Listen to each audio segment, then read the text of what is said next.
Live from Washington, D.C., this is Balance of Power with Joe Mathieu and Kailey Leinz. It's back to the drawing board on the president's big, beautiful bill. Welcome to the Thursday edition of Balance of Power as the Senate Parliamentarian has her say, ruling ineligible some changes to Medicaid that could upset the apple cart here on Capitol Hill. I'm Joe Mathieu, alongside Kailey Leinz in Washington. Thanks for being with us here on the early edition. Kailey, this blows, according to Democrats, at least on the Hill, a $250 billion hole in this bill.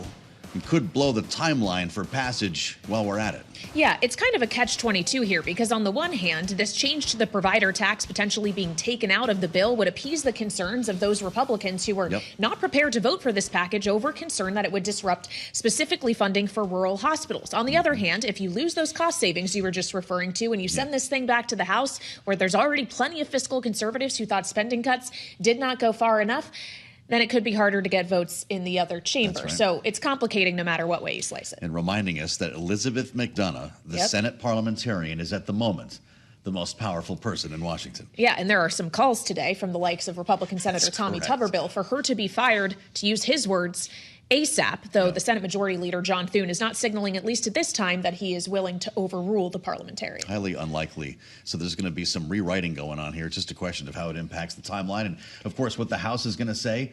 And the wheels go around on Capitol Hill. Yep, and we'll have more on this with Bill Hoagland of the Bipartisan Policy Center, of course, a veteran of the U.S. Senate, as well as Republican Congressman Troy Downing of Montana. They'll both be with us live in just a moment. But as we get things started here, as always, we want to check first on financial markets. And for a look at those, we turn to Amy Morris, who's here with us in Washington. Hey, Amy. Hey, Kailey, green on the screen as we check the markets for you all day long here at Bloomberg. The S&P 500 up 38 points. NASDAQ up 136 points. The Dow up 337 points. The 10-year Treasury yield at 4.26%. The 2-year yield at 3.74%. Fewer Americans sought unemployment benefits last week as layoffs remain low. Jobless claims fell by 10,000 to a 6-week low, but jobless workers collecting unemployment rose by 37,000, the most since November 2021. With many businesses reluctant to create new jobs, recent college graduates are facing the toughest job market in more than a decade. The economy shrank at a 0.5% annual pace from January through March as President Trump's import taxes at least temporarily disrupted business. The Commerce Department reports a downgrade from its previous estimate of 0.2% drop in the first quarter. San Francisco Fed President Mary Daly believes tariffs may not lead to a large or sustained inflation surge. She does support a rate cut in the fall. Despite a slowing labor market, Daly sees no warning signs of weakening and says monetary policy is currently in a good place. She spoke exclusively to Bloomberg Television. A divided Supreme Court is allowing states to cut off Medicaid money for Planned Parenthood amid a wider Republican-backed push to defund the organization. It is the country's largest abortion provider. The 6-3 ruling was handed down earlier today. For on-demand news 24 hours a day, subscribe to Bloomberg News Now wherever you get your podcasts. I'm Amy Morris. That's a Bloomberg Business Flash. Now back to Balance of Power with Joe Mathieu and Kailey Leinz. All right, Amy Morris with a look at the markets for us. Thank you so much. This is Balance of Power here in Washington, where we're having to wonk out a little bit today in terms of procedure in the United States Senate as they try to move forward on this budget reconciliation package. The mechanism, of course, reconciliation, the one that Republicans are relying on to make sure that they can pass the president's legislative agenda only on a party line vote. No Democrats required.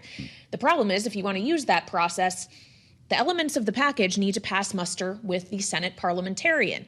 And some of it, Elizabeth McDonough, said parliamentarian, ruled today, Joe, does not indeed pass her test, at least at this time. That's right. The bird bath is happening as we speak. The bird droppings are piling up, and one of them here is, to your point, blowing a pretty big hole in this bill. We are doing a deep wonk out today. You have to do this to understand what we're talking about, and looking forward to that. There's no one else we'd wonk out with other than Bill Hoagland. But first, we want to get to Bloomberg's Tyler Kendall, who has the latest on these changes to the bill and what it might mean for the timeline. Tyler?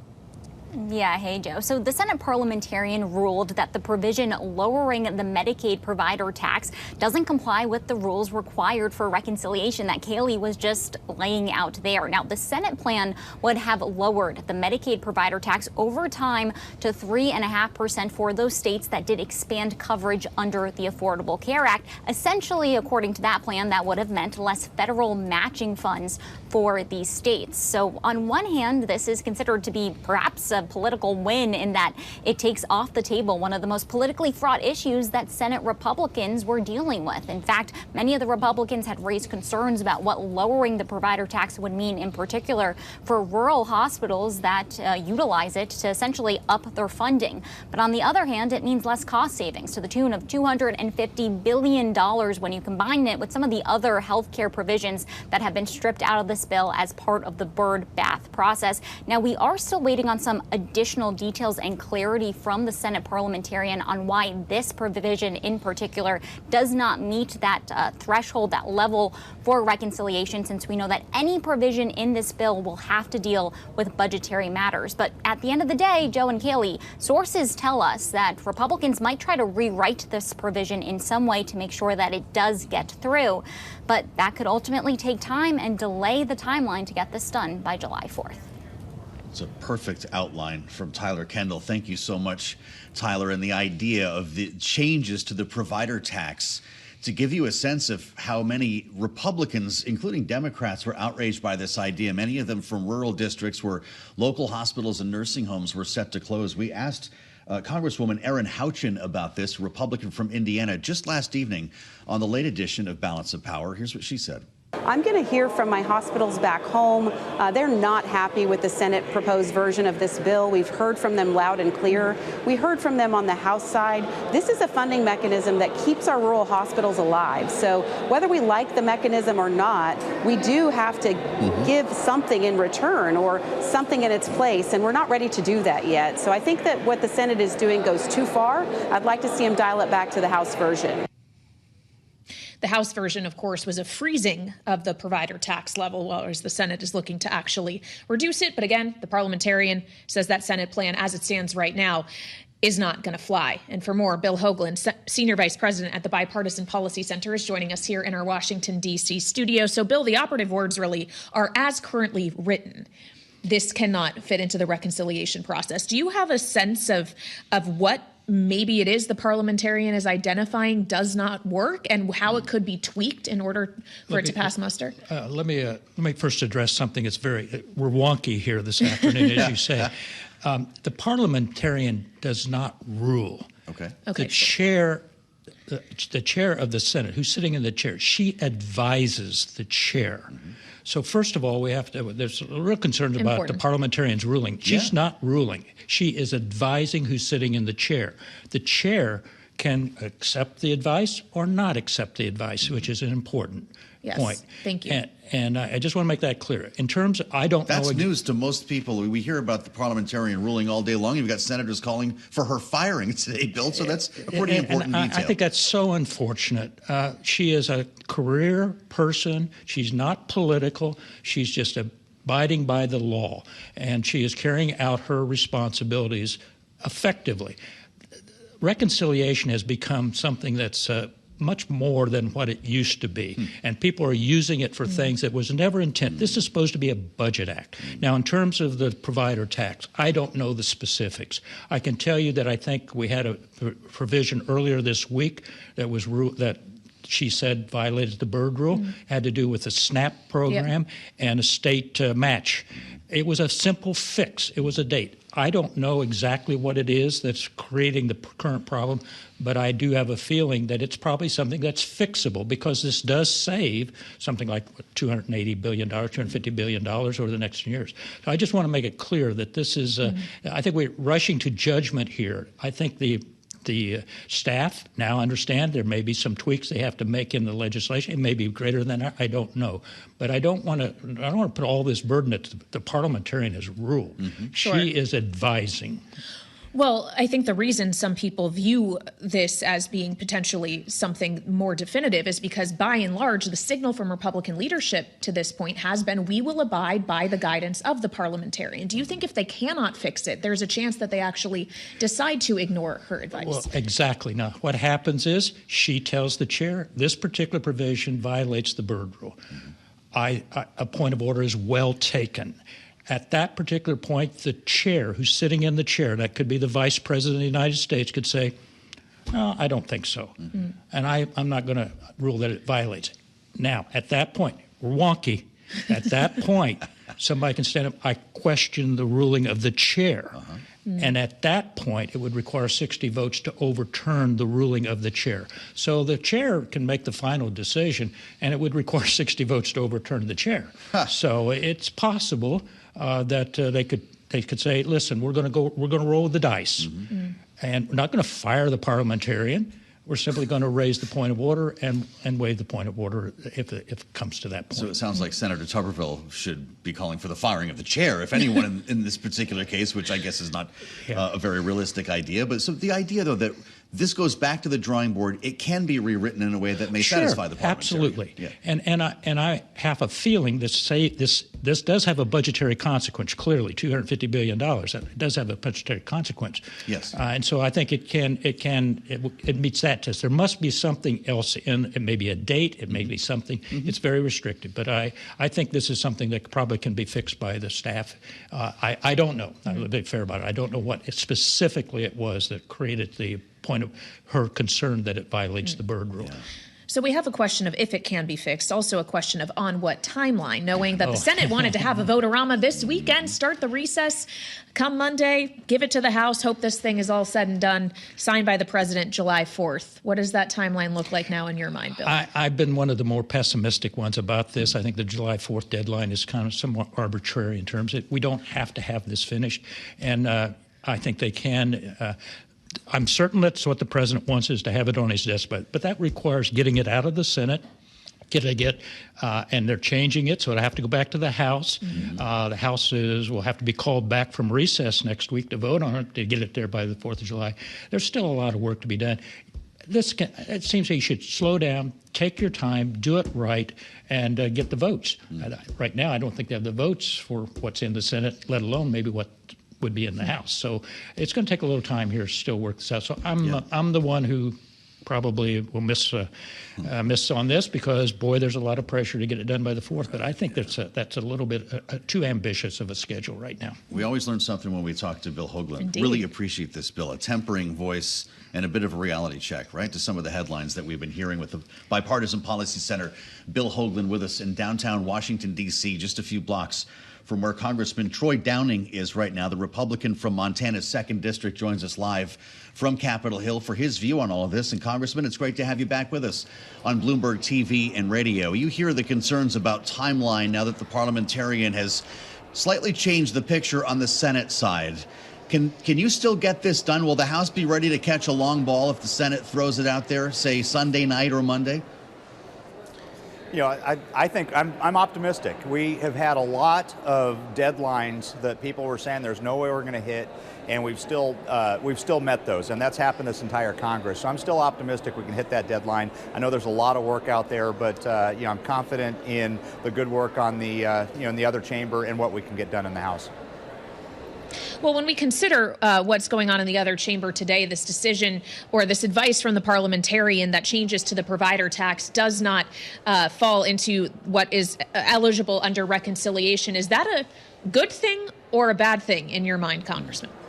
Well, it's unfortunate. There's a lot of stuff that has been, fallen by the wayside with these decisions with the parliamentarian, and I think there are, opportunities to, bring points of order, see what can be done on the Senate side, and I really hope that the senators come to a good resolution here. But I'll say I'm really disappointed in a lot of the stuff that's fallen off, and that's one of them. There's a lot of things that we worked really hard in getting consensus and to getting really good policy. And the part that is the most frustrating about this is I think that, it wasn't perfect for everybody, but we got a really good product through the House, something that we can get passed in the House. And now that it's being kind of taken apart or these parts are taken out, because it all works together, intricately. And so it's frustrating for us on the House side to see it going through this process. But I'm hoping that that the other chamber can, get to some consensus to get some of this stuff back in. And a lot of these are key components that we'll need to continue to have the support that we have had on the House. Of course, you don't have a parliamentarian to deal with on the House side, Congressman, right? So you're speaking slightly different languages here, and I wonder how worried you are about what else we could hear from the parliamentarian if she has a problem, for instance, with the current policy baseline, the method of accounting that you were using in the House. That would be a game changer, would it not? It would be a game changer, and it really comes down to the same thing I just said is we worked really hard. Leadership worked, the rank and file worked. We all worked really hard on getting some good policy together that all works together really well. I mean, we're looking at just how good this bill is in terms of the tax cuts, in terms of securing the border, of supporting our military, everything that's in there, making sure that we are protecting Medicaid for those who are actually entitled to it. There's so much good policy in here. And it is a little frustrating to see things happening over there, but I'm still optimistic that we're going to get some resolution there, that the Senate is going to work hard at getting this through so it still passes muster and we get a good product that we can pass quickly in the House. At this point, Congressman, as you hear from your colleagues across the conference, are you more concerned that fiscal conservatives in the Freedom Caucus or the SALT Caucus could ultimately be ones that act as the greatest barrier to making sure this thing gets requisite votes? Well, here's the thing, is they both have strong voices, and of course we all have to listen to both sides of that to get something through. We got this through in the House by a one-vote majority, so it's a fine line there of making sure that we are finding as best consensus as we can amongst these different parts of it. Everything, like you mentioned, from the Freedom Caucus's concerns, and a lot of those I share, to the concerns we have on the other side, and some of those I share. It's a very fine line that we got this through. Those voices are all meaningful because we can only, we can't lose that many votes and still get this passed. So we need to make sure that we are, finding not the perfect, but the good. And I think what we have right now is a really good bill. And if we can continue listening to both sides of this and understand that not everybody's going to get everything that they want, but this is a very important bill to the American people. It's a very important bill to my district in central and eastern Montana. And I do believe that we are going to find that consensus and get something that is a very strong bill through here. When you talk to your colleagues from New York, New Jersey, and some of the other SALT states, or at least lawmakers with SALT districts, Congressman, what's the conversation like? You don't believe any of them would actually vote no and allow people's taxes to go up over the specific singular issue of SALT, do you? Well, that's been a big conversation that I've heard bits and pieces, and a lot of the colleagues that I have on that side, I mean, they've been very, very strong in their convictions there. Whether they would do that or not, I got to tell you, I don't know. I'm not really comfortable putting them to the test because I don't know, and it's really important to me. It's really important to my constituents that we get these tax cuts and we get these spending cuts in. All right, Congressman, we appreciate you joining us live from Capitol Hill. That's Republican Congressman Troy Downing, representing Montana's 2nd District, live with us on Bloomberg TV and radio. Thank you so much. Of course, we're going to be hearing more about this one big, beautiful bill later on this afternoon from the President of the United States himself, holding an event slated for 4 p.m. Eastern time, dubbed the One Big, Beautiful Event. He's going to be trying hard to make the case for this legislation and everything he says it will do for Americans. At least he's staying on brand with this. That's going to coincide with the closing bell, at least by the schedule here. Yeah. It's going to be joined by what they're calling everyday Americans at the White House. This will be in the East Room. We're going to be hearing from a number of different workers, stakeholders, I guess, who could benefit from this bill. The president could also make some comments about Iran. Yes. And we're going to get into that coming up next with our panel. Rick Davis and Jeanne Zaino are with us. You saw that news conference at the Pentagon this morning, huh? Yeah, with the Defense Secretary Pete Hegseth also watching the press conference from Caroline Leavitt, or the briefing rather. She says no talks are scheduled yet between the U.S. and Iran. We'll have more next here on Bloomberg TV and radio. A lot of us started our days with eyes on the Pentagon. Pete Hegseth in a news conference alongside the chairman of the Joint Chiefs of Staff, as announced by the President of the United States last evening. They got behind the podiums just around 8 a.m. with a room full of reporters. The Pentagon press corps was assembled for an update on the mission over Iran. And as the president put it, to defend the dignity of the pilots who flew the B-2 bombers and the other aircraft, not to mention the support crew that was part of that entire massive precision strike against Iran. We didn't learn a lot more about intelligence, although we did talk about it quite a bit. Chairman of the Joint Chiefs showed a video about this bunker-busting bomb, its capabilities. They had satellite photos of the Fordow site, for instance, in Iran that we attacked, but there wasn't new intelligence to share. The headline on the terminal says it all.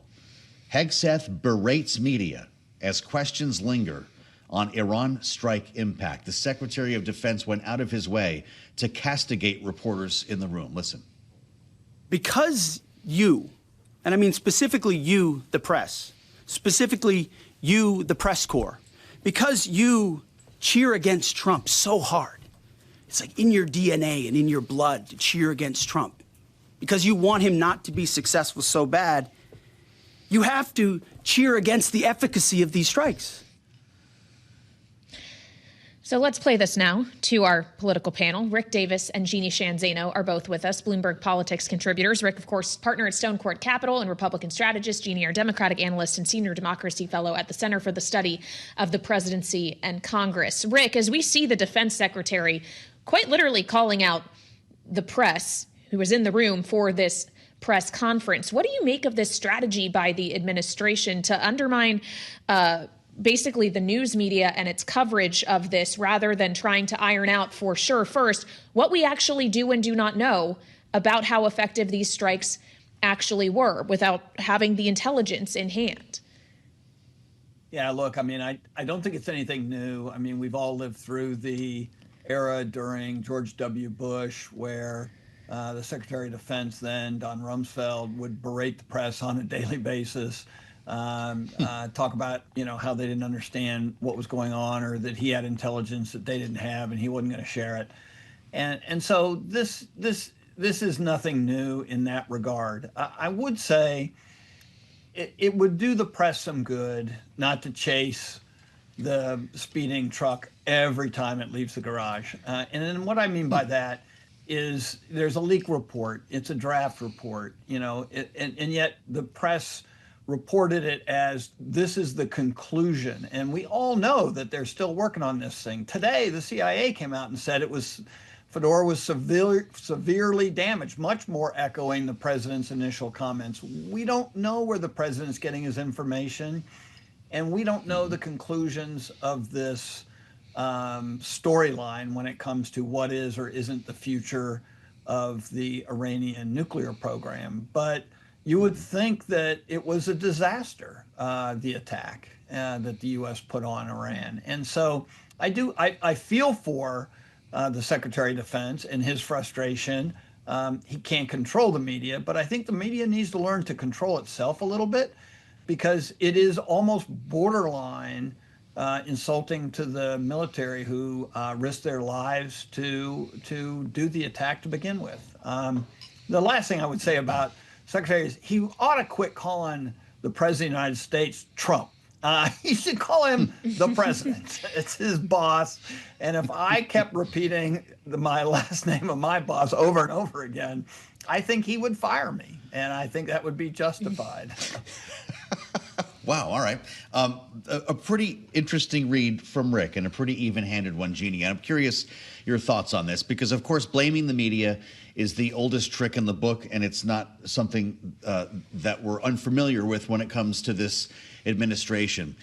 Do we also need, however, to acknowledge the fact that the Pentagon press corps is a little bit different? These are specialized reporters in many cases who are not on TV every day, and they're not chasing every lead that comes out of the White House. Many have been there for 30 years or more, including our own Tony Capaccio, who is in the front row for that event today. Is it their job to question what's going on right now, Jeanne, or wait for a more complete assessment? They are doing their job. I mean, this should be called out for what it is. It is distraction. And who better to get us distracted than the media that everybody likes to pound on? There was not one report that I saw, and I would love if somebody would share it with me, of anybody who reported on that assessment from the DIA, which said that this is the final word, this is it. Nobody said that. They said it was a preliminary assessment. And if they did say that, they're wrong and they can be called out on that. But this is all a distraction from the real issue, which when Pete Hegseth was asked about, he too sidestepped it, which is what happened to the enriched uranium and the centrifuges that were not at those three facilities that presumably survived the strikes. That means that Iran has the elements to reconstitute their nuclear program. When he was asked that by the crazy press, he didn't answer. And so that is what needs to be addressed. What is the state of the scientific community in Iran? Where does the knowledge lie to reconstitute this? Because you cannot bomb away that kind of knowledge. He sidestepped that all in his effort to do what this administration does, and quite frankly, a lot of administrations do, is to try to distract the public with nonsense. Go ahead, attack the press. They are doing their job, but give us the answers we deserve and need. And by the way, if the assessment is not ready, then just say that. But that's not what they've said. They have discounted the assessment they don't politically like in favor of one that is equally as preliminary, and that is the one the CIA wants. So they often conflict. That's pretty standard. We can wait for the assessments, but answer the question about the uranium and the state of reconstitution in Iran. Well, the White House press secretary, Karoline Leavitt, is in the process of answering questions from the press in the briefing room right now as we speak. And no surprise, Iran is featuring heavily in the questions from reporters. Some of the things we've heard from Karoline Leavitt include that no talks are yet scheduled with Iran, but the U.S. is on a diplomatic path with Iran, and that the goal of meeting with Iran would be to work towards a lasting peace. She also noted to the conversation we were just having that only tidbits of the Iran intelligence report were leaked to CNN and the New York Times. But Rick, on this idea of talks in particular, knowing the president in the Netherlands yesterday at the NATO summit said he doesn't think it's necessary to have a diplomatic deal with Iran. How do you see this actually moving forward? Is it actually necessary? Do you believe the president still wants to be able to say he made a deal with Tehran?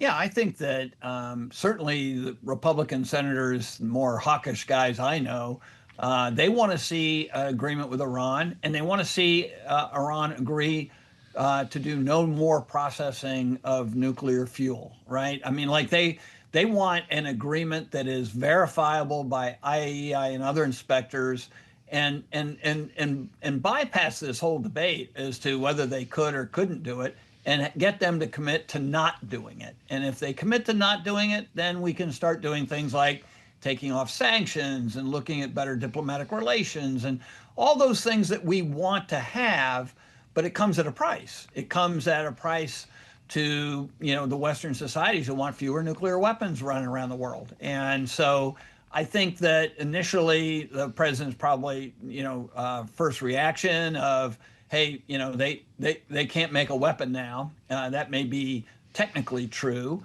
But the real question Israel's going to ask, and people like Lindsey Graham and John Thune and others are going to say is, what can we do to tie up Iran so that this never becomes another issue where we have to get B-2 bombers over their airspace? Mm-hmm. They're talking as well in the White House briefing about the sharing of intelligence with Congress and questions about limiting that information, Jeanne, something that we've talked about quite a bit this week. There was, in fact, a briefing scheduled for today with lawmakers, a Senate briefing that had been limited to just Pete Hegseth, we understand. Tulsi Gabbard, who testified in March, of course, that our intelligence agencies assessed that Iran was not building a nuclear weapon, notably absent from this briefing. What do you make of this turning of the screws on intel sharing with Congress? Yeah, they've been talking a lot about this leak, and absolutely, if there is a leak and that leak is coming from wherever it's coming, it should be investigated and they should plug the hole. But that does not mean that they get to bypass the law, which says that they have to alert Congress and they have to brief them within 48 hours. And so I'm happy the briefing is occurring today. It should be a full throttle briefing. So it is concerning when people are kept out, but that's obviously the administration's decision to make.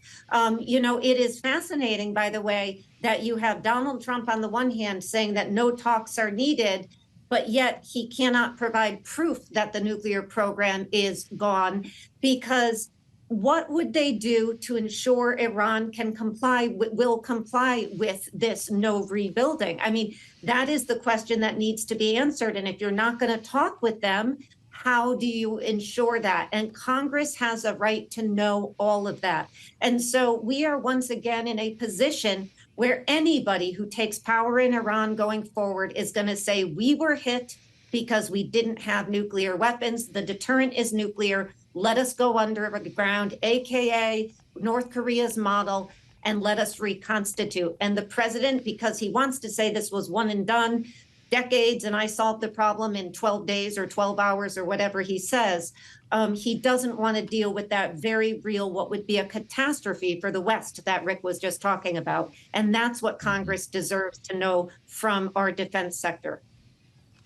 For what it's worth, today the reporting is that Pete Hegseth, along with Marco Rubio, John Ratcliffe, General Dan Kane, will be part of that briefing, just to be clear, and not Tulsi Gabbard. Last evening, we spoke with Senator Tammy Duckworth, who suggested that Hegseth may alone be briefing them. Great conversation, and thanks to both of you, Jeanne, Zaino, and Rick Davis, Bloomberg Politics contributors, with us here on Balance of Power, live from Washington, Thursday edition, alongside Kailey, Leinz. I'm Joe Mathieu, as we turn to the cyber threat against the United States, but also the way this information is collected, Kailey, and disseminated. We've got a real expert on this coming up. And Neuberger, who used to run cyber in the Biden administration, is going to join us coming up next on the fastest show in politics. This is Bloomberg. Meantime, Joe Mathieu and myself are keeping track of the ongoing narrative around the U.S.'s strikes against Iran's nuclear program this past weekend. And of course, questions around what the intelligence suggests about just how effective those strikes were, knowing the administration maintains that they were totally obliterated in terms of these nuclear facilities. We heard as much from the Defense Secretary Pete Hegseth, who held a press conference at the Pentagon today to berate the press of coverage that suggested the strikes were not ultimately as effective as the DoD is claiming at this point. But amid all those questions around intelligence and what exactly has been accomplished here, our colleague Ed Ludlow had the chance to speak up with some pretty important individuals earlier, including Mike Gallagher. He's now Palantir's head of defense, but also a former Republican congressman and a former military intelligence officer. He sat down for a joint interview with Jonathan Webb, the CEO of the nuclear company, with Ed Ludlow, and Iran was a topic of discussion. Listen, I think it was good for deterrence not only in the Middle East, but globally. For decades, the Iranians have used the cover of diplomacy to covertly advance their nuclear program. But ultimately, there are two things that are going to ensure a semblance of stability and peace in a region that has defied our past efforts to impose stability and peace upon it.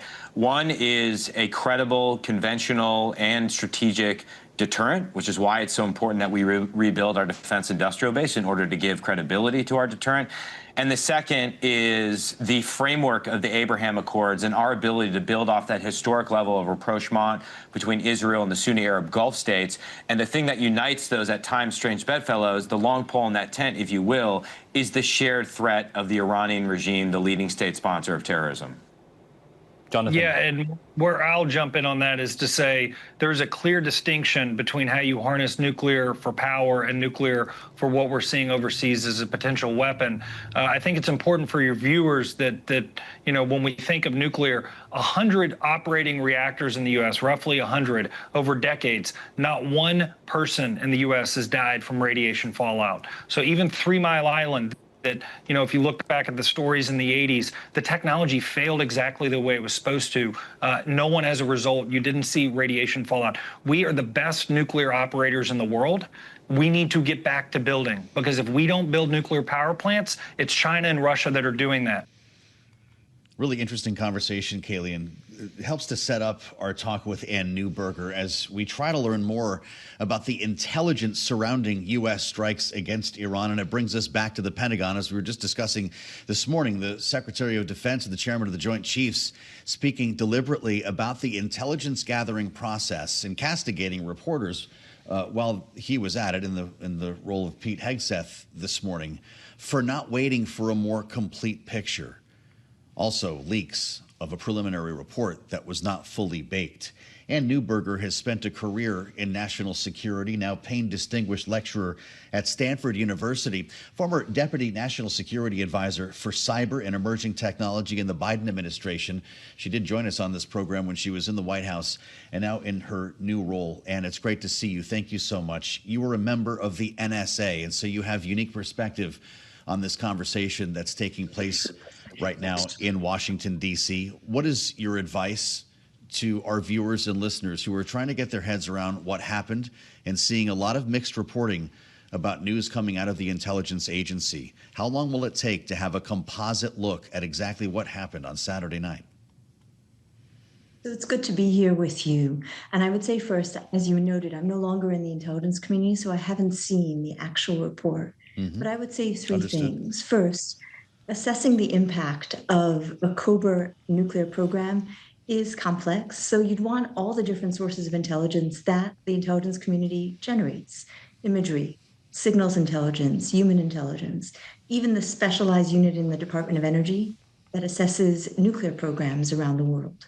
Some of that collection takes time, and I would suspect that some of it, particularly from Fordo, may not be available at this moment, given it's unlikely there's power there. It's probably difficult to get data out. So that will take some time to pull together. And frankly, really what we'd ideally want is inspectors on the ground to see it. But you'd want as many of those sources of intelligence and what they call a national intelligence assessment, something that brings that all together. I think the second thing I would say, we say in the intelligence community, be clear on what we know, what we don't know, and what we think. And in this case, there's probably as much we don't know yet. And I would hope that even in a report like this, it would clearly detail what data it's based on, what data is missing that's needed for a comprehensive assessment. And then finally, what occurred here is deeply troubling for intelligence officers who really believe in the professionalism of the community and the culture of nonpartisanship. At the end of the day, intelligence is intended to operate in the shadows. And what occurred here, which is potentially the leak of a partial report, perhaps for political purposes, just can really shake Americans' confidence in the intelligence community and in its unique role. And I think the thousands of professional intelligence officers deserve our trust. So the larger piece here of we should be building up these institutions, not tearing them down, but things like this are deeply troubling because they run counter to the very culture and the nature of what intelligence should do. Well, and to your point about it needing to be clear what is not known yet, how frequently are preliminary reports like this drastically different in terms of outcome than the full complete report where all questions have been answered to the extent of our capabilities? In this case, because the program was covert, it's underground, so many of the sources that it's a hard assessment to do in the first case. It's particularly hard as well because some intelligence sources I would expect, some of the technical sources have probably even been destroyed in the strikes. So as a result, there needs to be a good assessment to say, what do we know today? And how do we rebuild potentially some collection that may be needed to make a real assessment as well? This one is probably, I would say, one of the hardest of assessments to do, both because it was intentionally covert, built into a mountain. So it's hard to get some of the sources we would rely on, like imagery, like signals intelligence. Potentially some of the individuals involved in the program may no longer be alive. So some of what might be signals intelligence may no longer be available. That makes it harder. Well, you lead us to our very next question. And is there not a good chance, since this was in fact under a mountain, that we'll never know? And maybe we'll never know where that highly enriched uranium went. I think we will certainly know that it had an impact, right? It disrupted the state of a program that was at a concerning point. The full details of what it would take to reconstitute, how difficult it is, it could well be that may take time, or we may never have a fully confident assessment for all the reasons we just discussed. But I think this is an important enough topic for the world, for global security, that I have confidence that the best intelligence officers in the US across multiple agencies and frankly in partner services around the world are racing to try to pull together as good a picture as they can in order to give that answer. Well, Anne, as you mentioned, global security, obviously there are many layers to that. And in part, when we're dealing with the questions around Iran specifically and its cyber capabilities, cybersecurity is something we really want to speak with you about, knowing that it does seem any military engagement or conflict between the U.S. and Iran and Israel and Iran has quieted down for now. How high would you say the risk remains, though, of something happening in the cyberspace, of Iran acting out in that particular way?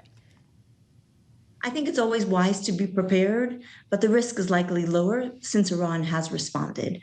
As you said, whenever we're looking at Iran and geopolitics, it's good to look at cyber because they like to conduct attacks in cyberspace for three reasons. They have plausible deniability, it gives them global reach, and because they often do targets of opportunity. Iran will take capability off the shelf available on the dark web and attack targets that are vulnerable. And there's always targets that are vulnerable: small and medium-sized critical infrastructure, small and medium-sized banks, hack and leaks of individuals who are of interest to them. But for right now, I would say the threat has certainly come down, but it's wise to be prepared given Iran has conducted cyber attacks in crises and geopolitical conditions like this in the past against Israel, against the US, and against individuals who they view as being, counter to Iran's interests. There have been reports of Iran continuing cyber attacks against any number of nations now and have a history of attacking the United States in this role. What are we capable of doing back to them, Anne? I remember asking you a question about our capabilities that you were not able to answer in your time at the White House. Do we have, and do the Israelis by extension have the ability to go after Iran in a covert way, a Stuxnet 2, an opportunity to knock the lights out if in fact centrifuges are spinning again? So first, one thing we will often do is remove Iran's plausible deniability. And when an attack happens, we'll make clear it's the Iranian government. And that's one way of deterring them from acting. So we did that, for example, after Iran conducted attacks against water, food, and energy systems just about 2 years ago, after October 7th. And they did it under a hacktivist group, Cyber Avengers. And we both publicly attributed it to the Iranian government and named some of the individuals to show our level of visibility into their program, and then privately conveyed to them, knock it off. So that's one way we deter. And then we, of course, maintain the capabilities you would expect to respond as needed if required. Well, so, and deterrence is one thing, but to your point about responding as needed, offense would be another, would it not? It's one thing to make sure our own cyber defense is secure, that we're acting in that defensive way, that we're deterring Iran where we can. It's another for the U.S. to decide to go on offense in the cyberspace against Iran. What do you anticipate that is something that still might happen if diplomacy ultimately fails? The U.S. maintains the capabilities to respond. Those are often subjected to a larger, what are we trying to accomplish in a given case? I think for now, it would appear that the U.S. has conducted the strikes, Iran has responded, and now we're looking to see the next steps in achieving a long-term, debilitating impact on Iran's program. But the U.S., as you would expect, maintains the capability at this moment in time. I think that would be part of a larger conversation around what are our overall goals and where does cyber fit into those goals. Really interesting to sort of hash this out here a little bit, and as we learn more about our cyber capabilities defensively and offensively, I just want to ask you quickly in our remaining moment about a conversation that Fed Chair Jay Powell had in testimony before the House earlier this week. He was asked about cyber threats by Iran against U.S. banks and said that he was in touch with regulators, parts of the government that work on cyber. How real is this threat? How prepared is the Federal Reserve for it?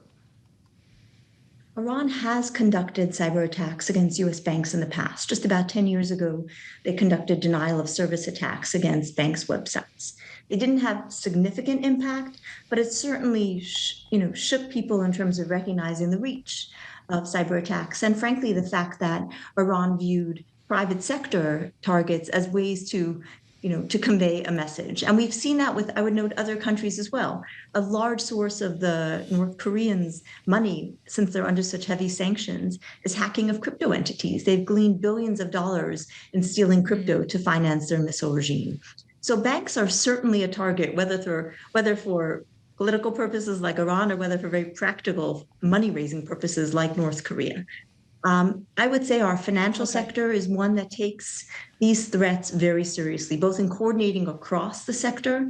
That coordination is some of the best of any sector, only rivaled, I would say, by the energy sector, and in the degree to which the intelligence community and CISA makes a point of sharing threat information.